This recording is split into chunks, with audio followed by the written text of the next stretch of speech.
Lugh, the master of all arts. In the golden halls of Tara, where the very air shimmered with magic, lived Lugh, the long-armed one. They called him Samildana, master of all arts, and believe me, he earned that title. Picture this. A warrior so skilled he could throw a spear with such precision that it would pierce the morning mist without disturbing a single droplet of dew. But Lugh was far more than just a warrior. I discovered ancient texts speaking of his arrival at Tara's gates, where he challenged every master craftsman, every poet, and every musician. Each time the guards asked for his skill, he demonstrated mastery beyond mortal comprehension. Carpenter, smith, champion, harper, poet, historian, sorcerer. He was all these and more. The most fascinating part, he carried a spear that was said to be so thirsty for battle that it had to be kept in a cauldron of poppy juice to keep it calm. Bridget, the flame of inspiration. Let me tell you about Bridget, and trust me, this is where things get interesting. Imagine a goddess so powerful that even after Christianity came to Ireland, they couldn't erase her. They made her a saint instead. 3 sisters, all named Bridget, or perhaps one goddess with 3 aspects. That's how the old stories tell it. She was the keeper of the eternal flame, patroness of poets, healers, and smiths. In my research, I found accounts of her sacred fires in Kildare, tended by 19 priestesses in rotation, never letting the flame die for centuries. The 20th day, the flame tended itself. Try explaining that with modern science. Her crosses, woven from rushes, still protect Irish homes today. They say she could breathe life into the dead and turn water into mead. But here's something few know. Her poetry was said to be so powerful that it could stop armies in their tracks. Cernunnos, Lord of the Wild. In the deepest parts of ancient forests, where shadows dance between ancient oaks, dwells Cernunnos. I've traced his image across Europe. Always the same figure, always those haunting antlers. The Horned One, they called him, though that barely scratches the surface of his true nature. What most don't realize is that he's far more than just a forest deity. He's the bridge between worlds, civilization and wilderness, life and death, wealth and poverty. The ancient carvings I've studied show him sitting cross-legged, surrounded by beasts both wild and tame, holding a torque in one hand and a serpent in the other. The torque, a symbol of nobility and wealth, and the serpent, representing the cycle of life and death. Every animal in the forest answers to his call, yet he's not their master. He's their voice. The Dagda, the good god. Now let me tell you about the Dagda, and forget everything you think you know about how gods should behave. Picture this. A massive figure wearing a rustic hooded cloak, dragging a club so huge it takes 8 men to lift it. The fascinating part, one end kills, while the other restores life. Talk about your ultimate power move.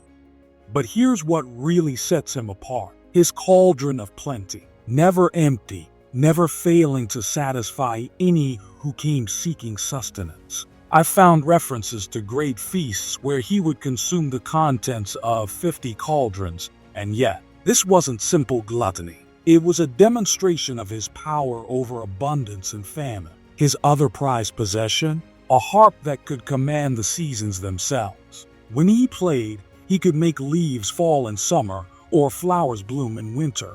The Dagda wasn't just powerful. He was power itself, wrapped in the guise of a jolly giant. Danu, mother of the gods. There's a presence in Ireland's rivers and hills that the ancients knew well. Danu, the mother goddess herself. You won't find many direct stories about her, and that's precisely what makes her so intriguing. She's like water, essential, life-giving, but impossible to grasp. The Tuatha De Danann, the tribe of the goddess Danu, took their very name from her. In my research across Europe, I found her influence everywhere, from the river Danube to the Don, great waterways that still bear echoes of her name. But here's something that might surprise you. She wasn't just about nurturing. The old texts speak of her as a teacher of wisdom, a guardian of knowledge so profound it could reshape reality itself. Some say she taught the gods themselves how to use magic, how to bend the very fabric of the world to their will. Ingus, god of love and youth. Let me share with you the tale of Ingus, and believe me, this is where Celtic mythology gets really interesting. Imagine a god so consumed by love that he wasted away for a year because of a dream. But not just any dream. He fell in love with a woman he saw in one, only to discover she was real. Now that's what I call commitment issues. His story gets better. They say birds flew around his head constantly, their songs representing the whispers of lovers. But here's the part that's often overlooked. These weren't just any birds. They were his kisses, transformed into birds to carry love across the land. And his home? Brú na Bóinne, now known as Newgrange, a massive structure older than the pyramids, aligned perfectly with the winter solstice. Think about that. A god of youth and love, living in a place where darkness and light dance in perfect harmony once a year. Morrigan, the Phantom Queen. Let me tell you about the Morrigan, and I warn you, this isn't for the faint of heart. Picture a battlefield at dawn, and above it, a figure shifting between forms. Sometimes a raven, sometimes a wolf, sometimes a striking woman with fire in her eyes. The Great Queen, the Phantom Queen. She had many names, but none captured her true essence. What most don't understand is that she wasn't just about war and death. She was transformation itself. In my studies, I found accounts of her appearing to heroes before great battles, offering them a choice that would shape their destiny. She could predict death, yes, but she could also inspire such courage that warriors would transcend their own mortality. Her most fascinating aspect, she would often appear as a washerwoman at a ford, cleaning the bloody clothes of those about to die in battle. Imagine seeing her there, knowing what it meant, yet being powerless to change your fate. Manannan mac Lugh, Lord of the Seas. There's a reason sailors still whisper prayers when crossing the Irish Sea. Manannan mac Lugh, master of oceans and everything that dwells beneath the waves, still holds sway there. I've traced stories of his magical boat, Scuabtuin, wave sweeper, that needed no sails or oars. It moved by thought alone through both sea and air. But here's what truly sets him apart: his mastery of illusion. With his magical cloak, he could create mists that would hide entire islands, shifting them between our world and the other world. His magical swine were something else entirely. They could be killed and eaten each night, only to return alive the next day. And his armor, completely impenetrable. But perhaps most intriguing was his role as a mentor to heroes, teaching them the secrets of moving between worlds. Brez, the beautiful betrayer. Now, let me tell you about Brez. And this is where things get complicated. Imagine being so beautiful that an entire people choose you as their king based on looks alone. That was Brez, whose very name means beautiful. But as any good thriller writer knows, beauty often masks darkness. What makes his story fascinating is how it reflects the complexity of Celtic politics. Half Fomorian, half Tuatha De Danann, he was supposed to be a bridge between two warring peoples. Instead, he became a cautionary tale about the price of poor leadership. Under his rule, the gods themselves were forced to work like common laborers. But here's the twist. His downfall came not from warfare or rebellion, but from failing to show proper hospitality, a cardinal sin in Celtic society. A single satirical poem brought down his reign. Think about that. In a world of magic and warfare, it was bad poetry reviews that ended a king's rule. Epona, the great mare. Let me share something remarkable about Epona, and this is where history takes an unexpected turn. She was so powerful that even the Romans, who usually looked down on barbarian gods, adopted her into their pantheon. Think about that, a Celtic goddess who conquered Rome not through war, but through sheer necessity.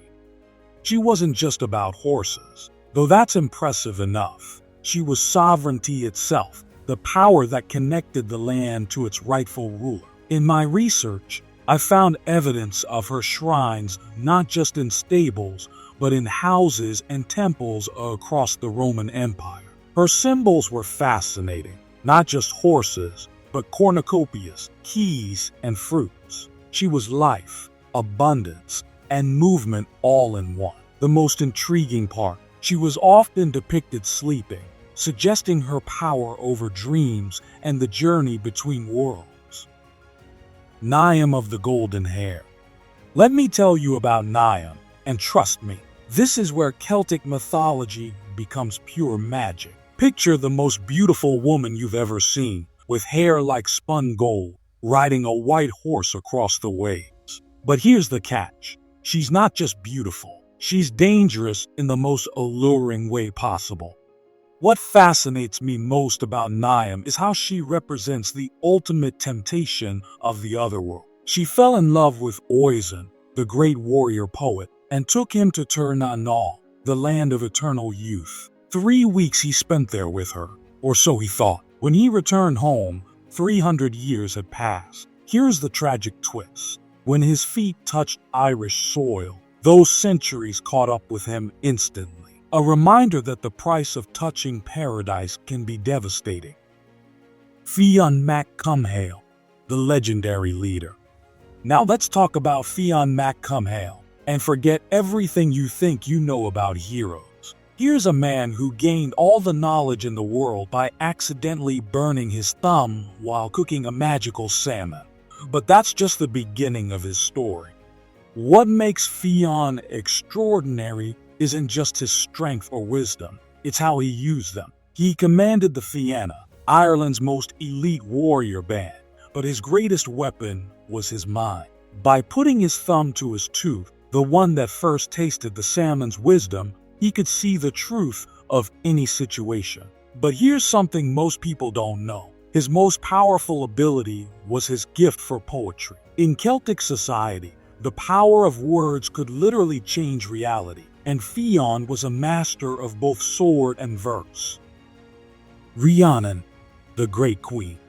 There's a story about hoofbeats that echo but never get closer. That's Rhiannon for you. Originally a Welsh goddess, her tale is one of the most compelling I've uncovered. Imagine a woman riding a magical white horse that no one could catch, unless she wanted them to. That was just her entrance into our world.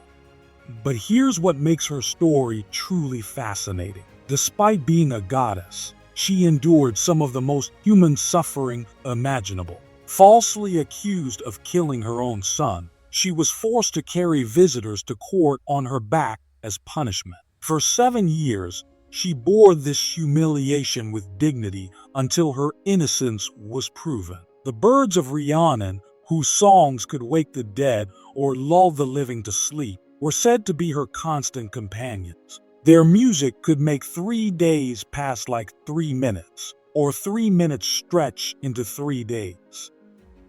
Iran, Lord of the Otherworld. Let me tell you about Iran, and this is where things get really interesting. King of Anun, the Welsh Otherworld. He wasn't your typical ruler of the dead. Think more sophisticated chess master than Grim Reaper. I found accounts of him trading places with a mortal king for a year and a day. Now that's what I call a unique approach to diplomatic relations. What's truly fascinating about Iran is his hunting party, the Wild Hunt. Imagine a spectral host riding through the night sky, white hounds with red ears leading the chase. But here's the twist. Unlike other underworld deities, Iran was known for his friendship with mortals and his sense of honor. He ruled a realm where death wasn't an end, but a transformation. His fortress was said to be made of souls, yet it was also a place of feasting and celebration. Cailleach, the Ancient One. Finally, let me share with you the tale of the Cailleach, and believe me, this one will make you look at winter differently. She's older than the gods themselves, a primordial force who shaped the very landscapes of Scotland and Ireland. With her staff, she froze the ground with each step, creating mountains and valleys. But here's what makes her truly remarkable. She's a shapeshifter, not just of form, but of age. Each Imbolc, February 1st, she transforms into bride, Bridget, bringing spring's renewal. Some say she drops her staff under a holly bush, turning into a stone until winter returns. But don't be fooled by her apparent absence. She's watching, always watching. The Cailleach represents the harsh wisdom of age and winter, teaching us that destruction is necessary for renewal. And so our journey through the Celtic Pantheon comes to an end. But remember, these gods aren't just stories. They're reflections of the eternal truths that shape our world. In every storm, every sunrise, every change of seasons, they're still here, still watching, still influencing our world in ways we might never fully understand.